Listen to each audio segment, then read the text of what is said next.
The cargo ship Horizon's Edge drifted through the star-speckled void, its engines humming with a steady rhythm that had become background noise to the crew after weeks in space. Captain John Miller stood on the bridge, his weathered hands clasped behind his back as he studied the holographic display of their route. "Status report," he said, his voice calm and measured. Lieutenant Paul Daniels looked up from his console. "All systems normal, Captain. We're on course for the Arcturus colony. Estimated arrival in 6 days." Miller nodded, satisfied. The Horizon's Edge was a mid-sized cargo vessel, not particularly remarkable at first glance. Its gray hull bore the scratches and marks of a working ship, one that had traveled between Earth and the outer colonies many times. To any observer, it appeared to be just another human commercial transport carrying supplies to the frontier worlds. "Captain, I've finished checking the manifest," said Second Officer Diane Lewis as she approached, holding a datapad. "Everything matches the loading records." Miller took the pad and scrolled through the list. Farm equipment, medical supplies, construction materials, seed stocks, electronic components. Nothing unusual for a supply run to a growing colony. "Thank you, Officer Lewis," he said, handing back the pad. "Anything else I should know?" Diane hesitated, tucking a strand of brown hair behind her ear. "Sir, I noticed our approved route takes us through the Nexus corridor." The bridge fell quiet. Everyone knew what that meant. The Nexus corridor had seen 6 ship disappearances in the past month alone. Pirate territory. Miller's face remained unchanged. Central Command approved the route. "We have our orders." "But sir," Diane continued, lowering her voice, "shouldn't we request an escort? The Galactic Alliance could provide." "That won't be necessary," Miller interrupted with a slight smile. "We'll manage fine on our own." Chief Engineer Liz Garcia looked up from her station with a knowing glance but said nothing. The ship's communication officer, Gary Washington, swiveled in his chair. "Captain, we're receiving a standard check-in request from the Centauri checkpoint. They want our manifest and crew details." "Send them the official manifest," Miller replied. "Standard procedure."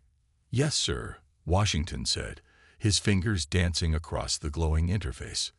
The newest member of the crew, Navigator Kevin Rogers, watched this exchange with confusion. He had joined the Horizon's Edge just 3 days ago, his first assignment after merchant marine training. Something about the captain's confidence seemed odd given their dangerous route. "Sir," Rogers ventured, "I've been studying the recent attack patterns in the Nexus corridor. The pirates seem to target ships based on manifest data. If they see we're carrying valuable supplies with no listed defensive capabilities." Miller walked over to the young navigator's station. "How long have you been on frontier routes, son?" "This is my first, sir." "Then here's your first lesson about human ships in deep space," Miller said quietly. "What's on the manifest and what's on the ship aren't always the same thing." Rogers blinked in confusion.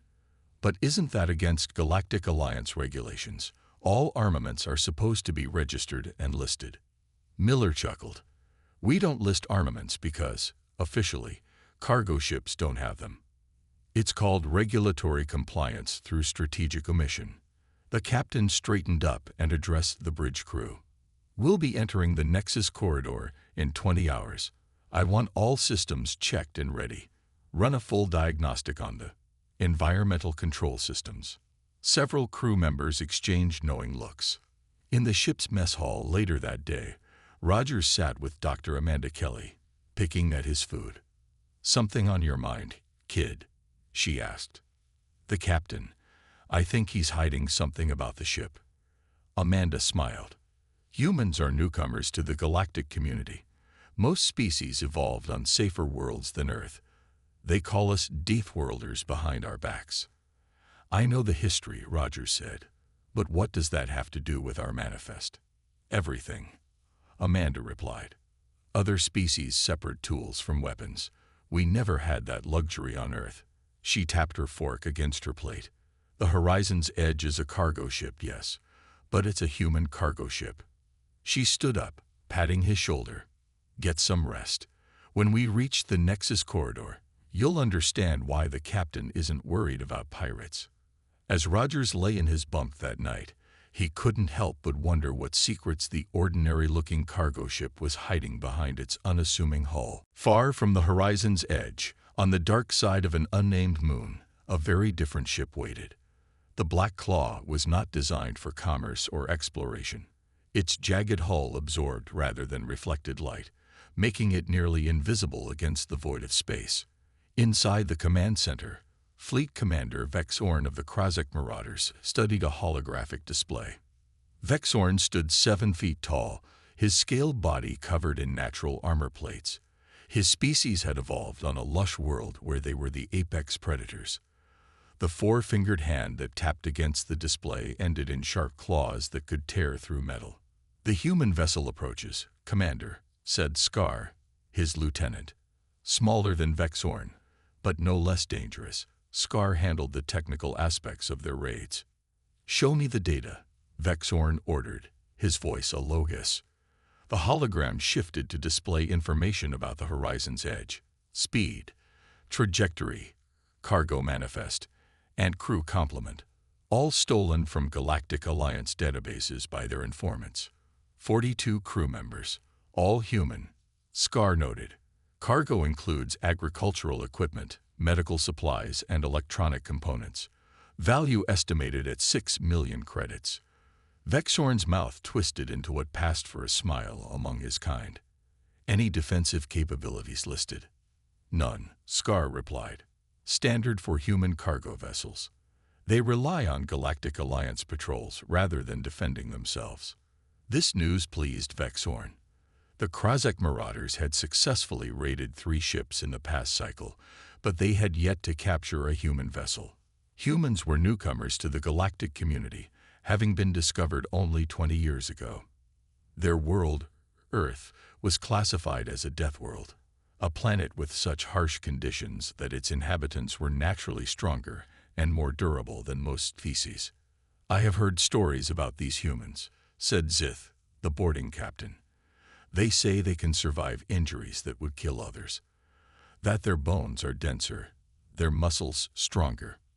Vexhorn dismissed these concerns with a wave of his hand. Stories to frighten hatchlings.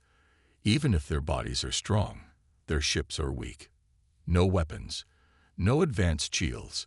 They are prey species who have survived through luck, not strength. He walked around the hologram, studying the ship's design. Their physical advantages mean nothing against our disruptor weapons. Besides, they have been members of the Galactic Alliance for only 15 years. They lack the technology and experience to challenge us. Scar zoomed in on the ship's route. They will enter the Nexus corridor in 12 hours.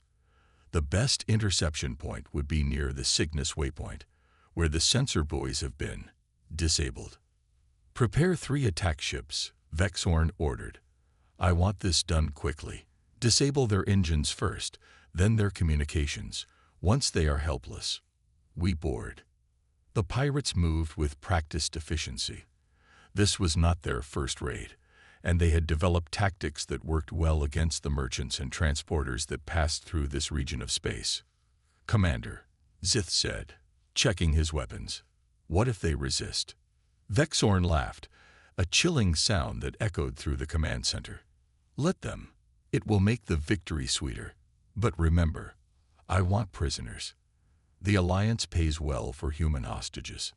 On the lower decks of the Black Claw, 20 pirates prepared for boarding.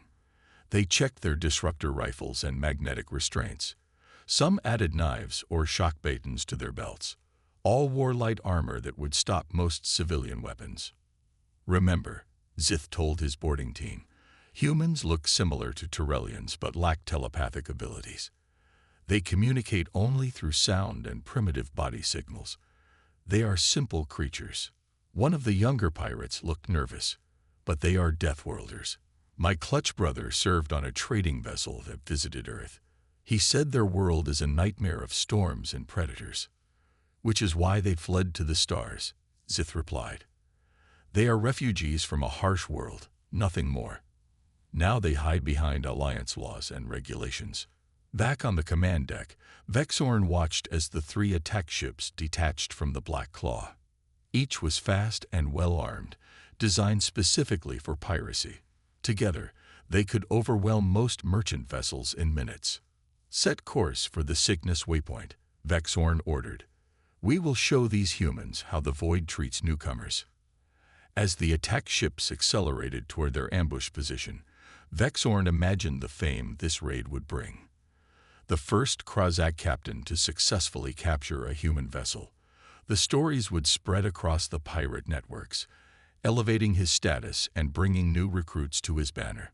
What Vexhorn didn't know was that humans had survived on their Deathworld for reasons that went far beyond physical strength alone. Gary Washington's fingers paused over his communication console.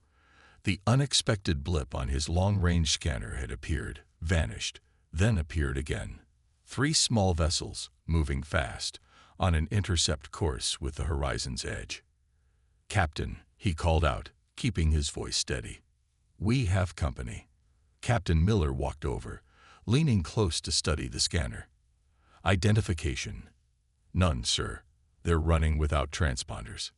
Miller's expression didn't change. "Distance and time to intercept?" "About 40 minutes at current speeds," Washington replied. "Their energy signatures match known Krozak attack vessels." Miller straightened up. "Sound yellow alert.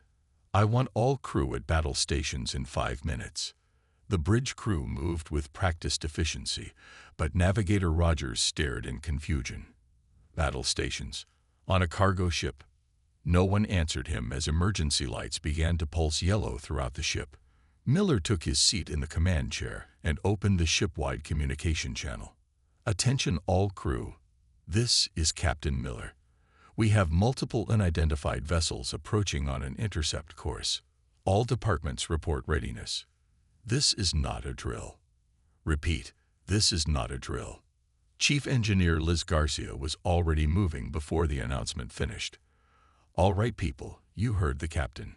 Peterson, lock down the engine room. Jackson, bring auxiliary power online. Carter, with me." In the security office, Frank Carter was already distributing equipment to his team. All former military personnel who officially served as cargo handlers on the ship's roster. They wore standard crew uniforms, but each now strapped on concealed body armor and checked small but powerful weapons. "Remember the drill," Carter said to his team. "We let them think they have control until the captain gives the signal. No heroics." Back on the bridge, Rogers watched in amazement as hidden panels slid open around the bridge, revealing additional control stations and monitoring systems he had never noticed before. "Captain," he said, "what's happening? We're a cargo ship. We don't have weapons." Miller gave him a patient look. "Son, every human ship has weapons. We just don't advertise them. Official designation: Emergency Contingency Systems." Second Officer Lewis slid into a seat at what had appeared to be a maintenance console, but now clearly displayed tactical information. "Captain, they'll be in hailing range in 10 minutes. "Good. Maintain current course and speed. Let them think we haven't spotted them yet." In the medical bay, Dr. Amanda Kelly secured equipment and prepared for possible casualties.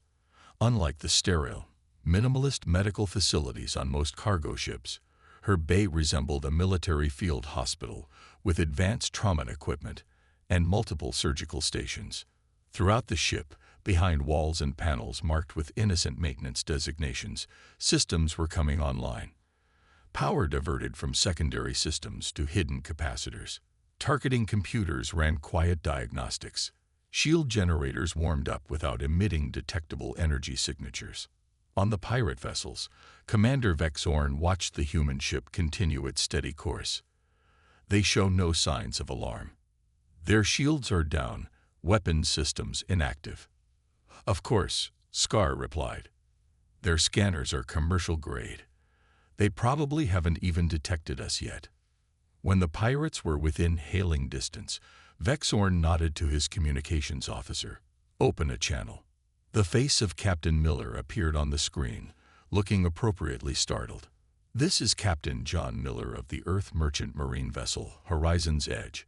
Identify yourselves." "Captain Miller," Vexhorn said, letting his sharp teeth show. "I am Fleet Commander Vexhorn of the Krazak Marauders. Your ship is now under our control. Deactivate your engines and prepare to be boarded."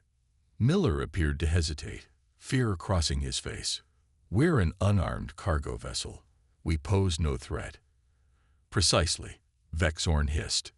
"You have 5 minutes to comply, or we will disable your ship by force." When the communication ended, Miller's fearful expression vanished. "Communications, did you get what you needed?" Washington nodded. "Yes, sir. Full scan of their communications frequencies and encoding patterns." "Good." Miller turned to Lewis. "Time for Phase 2. Let them think they've won before they've even started." He reopened the channel to the pirate vessels. "Commander Vexhorn, we will comply with your demands.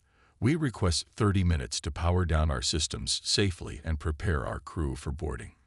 Vexhorn considered this, then nodded. "You have 20 minutes, human. No more." As the channel closed, Miller smiled. "Perfect. That gives us exactly what we need. All stations, prepare for Operation Trojan Horse." Below the main deck of the Horizon's Edge, Security Chief Frank Carter gathered his team in the cargo hold that would soon become a battleground. 10 men and women stood before him, their faces calm and focused. "Listen up," Carter said. "In 15 minutes, the lead pirate vessel will dock at Airlock 3. Our scans show approximately 20 hostiles will board." He tapped a control pad on his wrist, and a holographic display appeared, showing the ship's layout with key points marked in red. "Team Alpha will take positions here and here," he continued, pointing to concealed alcoves near the main corridor. "Team Beta will secure the engine room. Remember, we need at least one pirate officer alive for questioning." "What about the ship's legal status?" asked Olivia Burton, a former Marine sniper now serving as a security officer. "Technically, we're violating Section 8 of the Colonial Trade Agreement by having these weapons on board." Carter shook his head. "Negative. Our armaments are all classified as emergency contingency systems under Section 12. We went through this in briefing. We're not breaking any galactic laws." He held up one of their weapons, a sleek, matte black device that looked more like a tool than a gun. "These are officially designated as high-intensity focused maintenance equipment. The fact that they can also fire concentrated plasma bolts is an engineering coincidence." The team chuckled, the tension breaking slightly. "What about our guests?" asked Sam Pierce, nodding toward the ceiling where the pirates waited. "The captain is handling them," Carter replied. "Our job is to make sure they get a proper human welcome." In the medical bay, Dr. Amanda Kelly prepared for potential casualties. She checked supplies of synthetic blood and tissue regenerators, making sure everything was within reach. "Doctor," called a voice from the doorway. It was Navigator Rogers, looking lost. "You should be at your station," Kelly said, not looking up from her work. "The captain sent me here," Rogers explained. "Said I should observe and learn." Kelly sighed and handed him a medical scanner. "If you're going to be here, make yourself useful. Check these calibrations." Rogers took the device. "I don't understand what's happening. Why does a cargo ship have military-grade medical equipment, or hidden weapons, or whatever else I haven't seen yet?" Kelly paused her work and looked at him directly. "How much do you know about human history, Rogers?" "The standard courses at the Academy," he replied. "Then you know we spent thousands of years fighting each other before we ever met aliens," she said. "When we finally joined the Galactic Alliance, we discovered something interesting. Most species evolved on safer worlds than Earth. They developed technology first, then weapons." She picked up what appeared to be a scalpel, but had an unusually thick handle. "Humans did it the other way around. We turned tools into weapons, then back into tools. When other species see a medical laser, they see a medical laser. When humans see it, we see something that can cut metal as well as tissue. Meanwhile, On the bridge, Captain Miller watched the approach of the pirate vessels on the main screen. "Status report," he ordered. "Engine room secure," reported Chief Engineer Garcia. "All systems ready. Security teams in position," added Second Officer Lewis. "Medical bay prepared for casualties," said Communications Officer Washington, relaying Dr. Kelly's message. Miller nodded, satisfied. "Excellent. Switch to emergency power only. Make it look good." The lights dimmed across the ship, and many systems appeared to shut down. To an outside observer, the horizon's edge now looked like a vessel powering down in surrender. "Sir," Washington said suddenly, "the pirates are hailing us again." On screen, Miller ordered. Commander Vexhorn's scaled face appeared. "Your time is up, human. Prepare for boarding." "We're ready," Miller replied, his voice appropriately subdued. "Our airlock is aligned with your docking mechanism. Please, don't hurt my crew." Vexhorn's mouth stretched into what passed for a smile among his species. "That depends on your cooperation, Captain. Remember, we can detect energy weapons being charged." "We have no weapons," Miller assured him, the lie coming easily. "We're a cargo vessel." After the communication ended, Washington looked at Miller. "He believed you, sir." "Of course he did," Miller replied. "That's the beauty of our approach. Our weapons don't charge like theirs do. They're always ready." On the tactical display, they watched as the lead pirate ship extended its docking tube toward Airlock 3. "All hands," Miller said into the ship-wide comm, his voice now steel-hard, "prepare to execute Operation Trojan Horse. Let's show these pirates why humans don't need to list weapons on our manifests." The airlock doors of the horizon's edge hissed open. Boarding Captain Zith led his team of 20 armed Krazak pirates onto what they believed was a defenseless human vessel. The boarding tube connected their ship to the cargo vessel, creating a secure passage between the two. Zith's forked tongue flicked out, tasting the air. The corridor before them was dimly lit by emergency lighting. No humans were visible. "Scanners show no weapons being powered," reported one of his officers.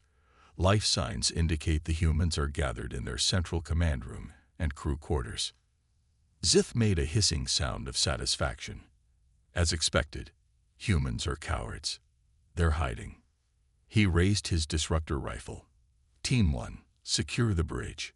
Team 2, engine room. Team 3, with me to the cargo holds. Remember, Commander Vexhorn wants prisoners and intact cargo." The pirates split into their assigned groups, moving with predatory confidence through the ship's corridors. They had done this many times before. Board, secure, loot, leave. Simple and effective. In the ship's security center, Frank Carter and his team watched the pirates through hidden cameras. "They've taken the bait," Carter said quietly into his comm unit. "All teams hold position until they're past the cargo bay doors." Team 3, led by Zith, approached the large cargo bay. The doors slid open automatically as they approached. "Primitive security systems," one pirate sneered. "They didn't even lock their cargo bay." Inside, metal containers were stacked in neat rows. The manifest codes on their sides indicated valuable electronic components and medical supplies. "Begin scanning for the highest value items," Zith ordered. His team spread out, moving between the container rows. As the last pirate passed through the cargo bay doors, Chief Engineer Liz Garcia pressed a button on her hidden control panel. The doors silently slid shut and locked. Simultaneously, sections of the cargo bay walls slid aside, revealing hidden compartments. From these openings, small defense turrets emerged, their targeting systems locking onto the pirates. Before Zith could shout a warning, a shimmering energy field activated around the perimeter of the cargo bay, cutting off their escape. "What is this?" Zith snarled, raising his weapon toward the nearest turret. Captain Miller's voice echoed through the cargo bay speakers. "Gentlemen, you are now guests of the United Earth Merchant Marines. Please lower your weapons and place them on the floor." In the other sections of the ship, similar traps were springing. Team 1 found themselves suddenly facing a sealed corridor with armored security officers appearing behind them. Team 2 never reached the engine room, instead walking into a similar containment field it activated as they passed through what seemed to be a normal doorway. On the bridge, Miller watched the operation unfold on multiple screens. All pirate teams contained, Captain, Washington reported.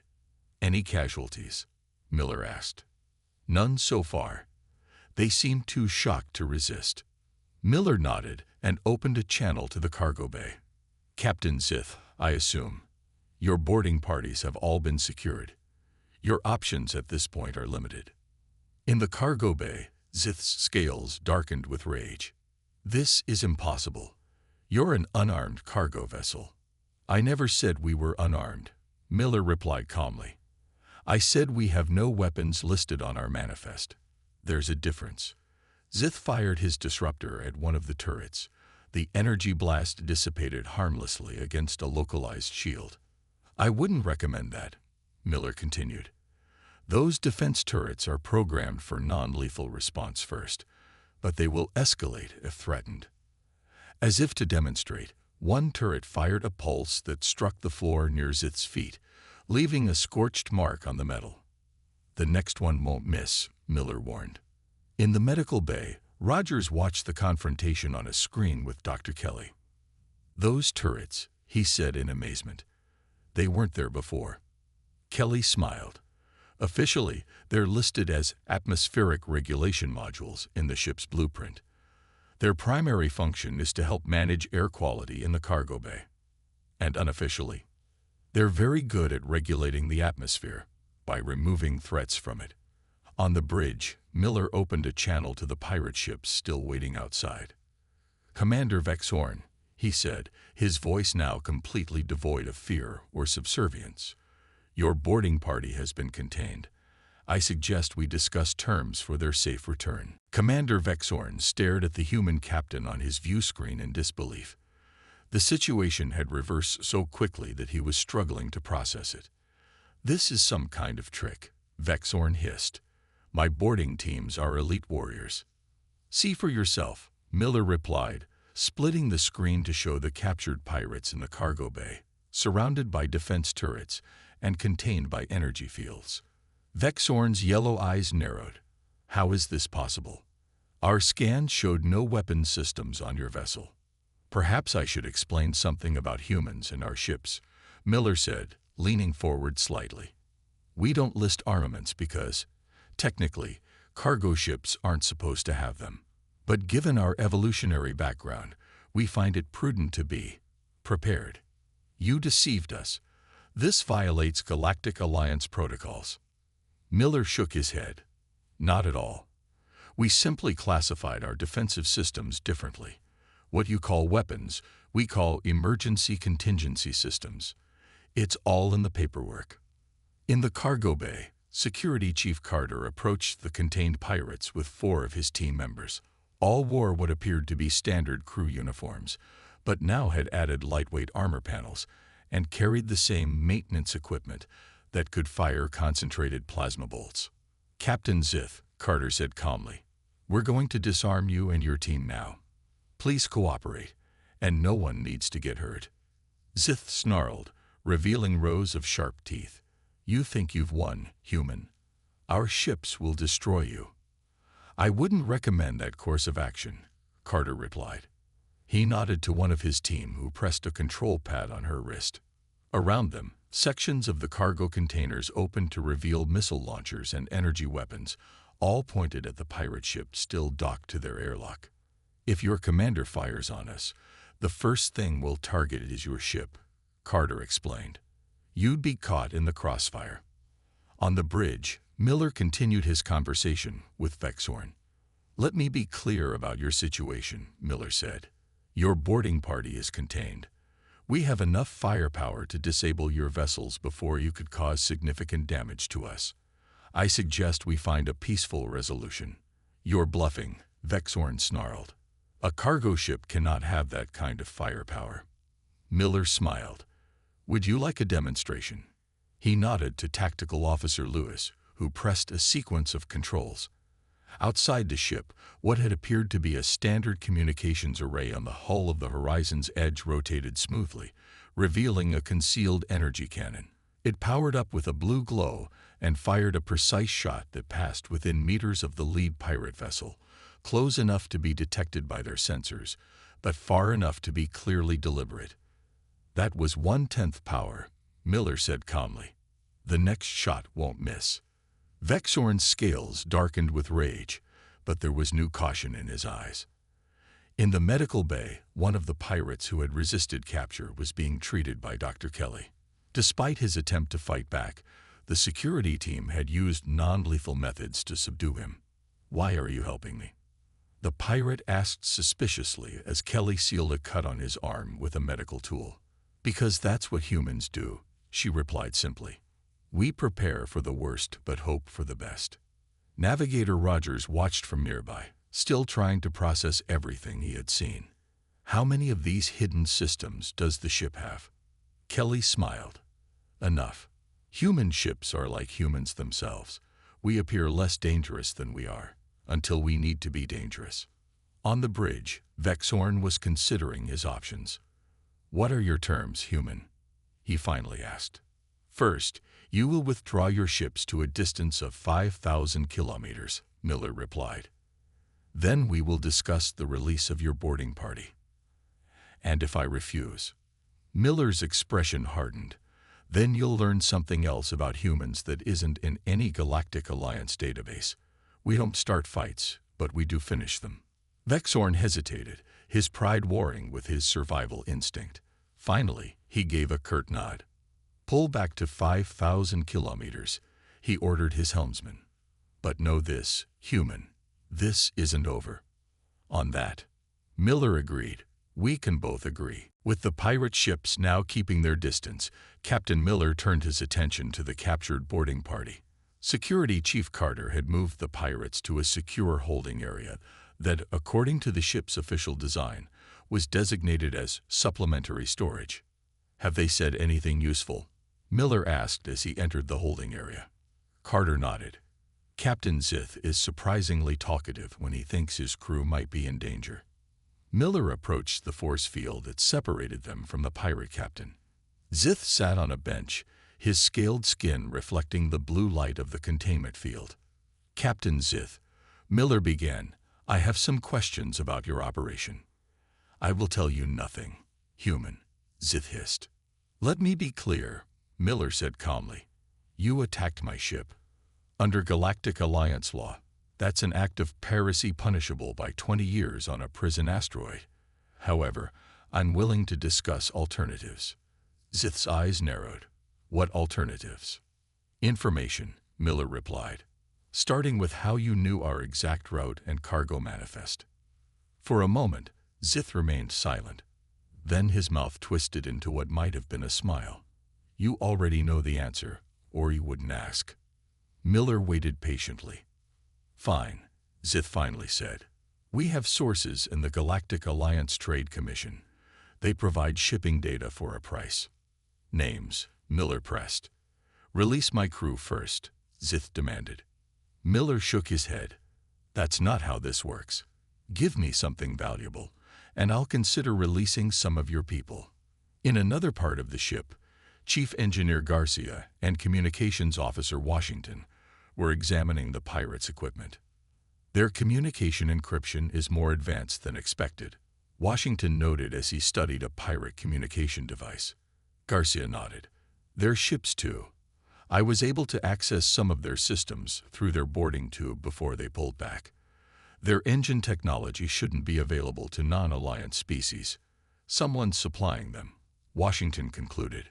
Meanwhile, on the bridge, Second Officer Lewis monitored the pirate vessels, which remained at exactly 5,000 kilometers distance. "They're maintaining position, Captain," she reported when Miller returned. "But they're running active scans on our hull. I think they're trying to locate our weapons systems."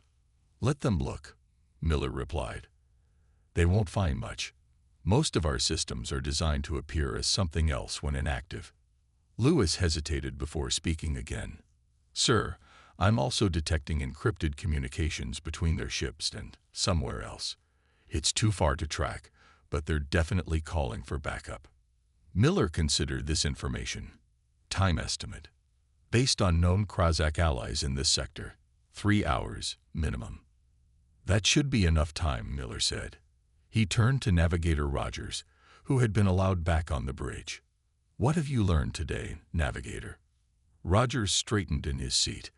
That human ships are never what they appear to be, sir. Good. Now watch and learn how humans negotiate. Miller opened a channel to Commander Vexhorn's ship.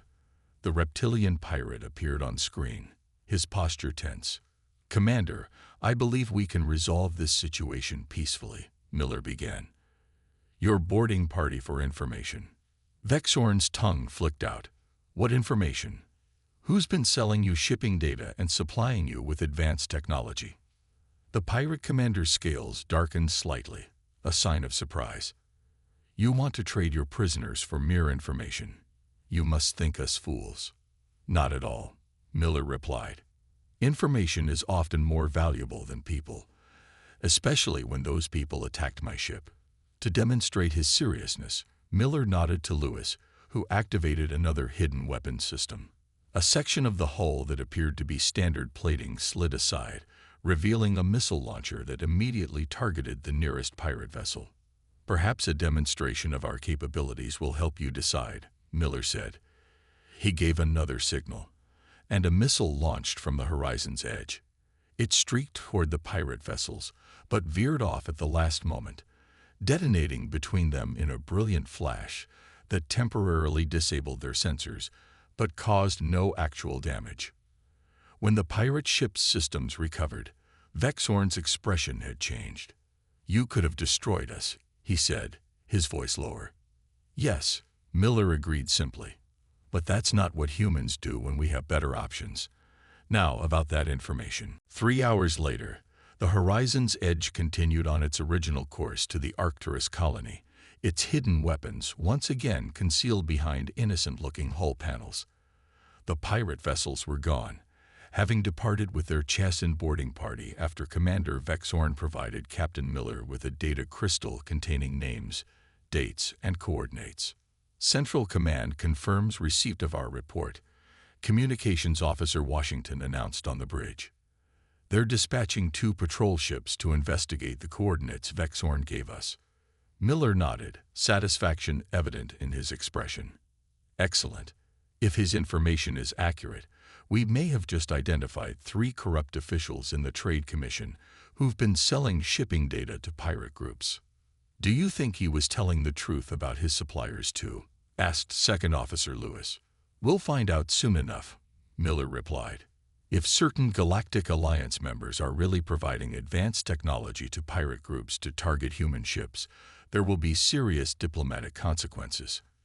In the mess hall, the crew gathered for a meal after returning to normal operations. The excitement of the day had created a buzz of conversation and a sense of pride in how they had handled the situation.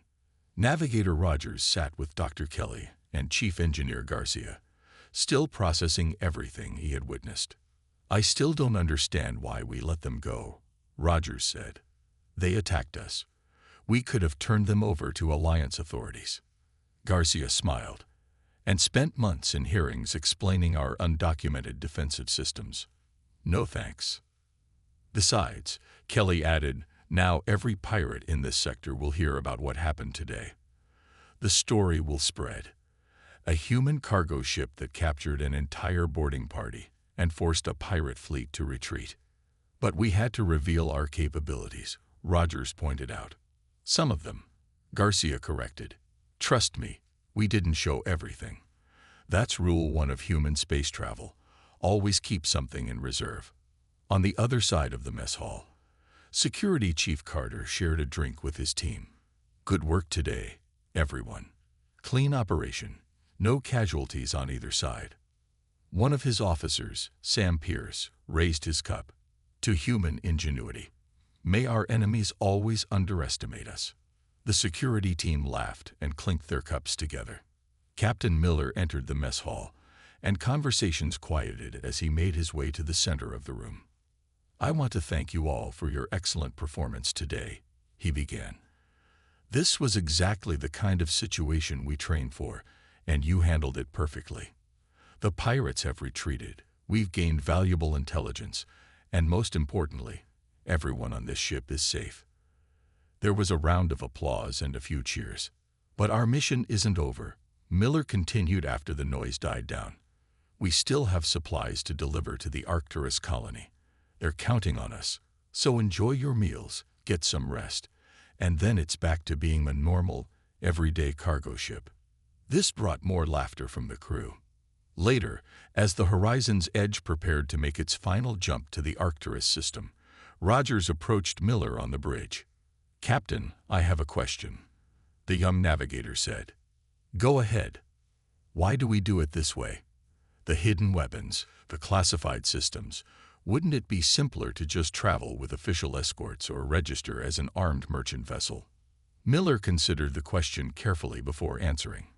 "When humans first joined the Galactic Alliance, we discovered something interesting. Other species were uncomfortable with how we think about defense. The idea that every tool can be a weapon and every weapon a tool. They wanted clear categories: military or civilian, armed or unarmed." He gestured to the stars visible through the viewport. "But out here, those categories can get you killed. So we found a compromise. On paper, we're just cargo ships. In practice, we're prepared for anything. It lets other species feel comfortable while letting us stay safe." Rogers nodded slowly. "And the pirates? They learned an important lesson today," Miller said with a slight smile. "One that will spread throughout the sector. Human ships don't list armaments on their manifests, not because we don't have any, but because if we listed everything, no one would believe it anyway." As the Horizon's Edge jumped to its next destination, the true purpose of their journey had already been accomplished. The message had been delivered. Humanity would find its own way among the stars, not by force, but by always being prepared for those who only understood force. And across pirate networks throughout the sector, a new warning began to circulate: avoid human vessels at all costs, no matter what their manifests claim.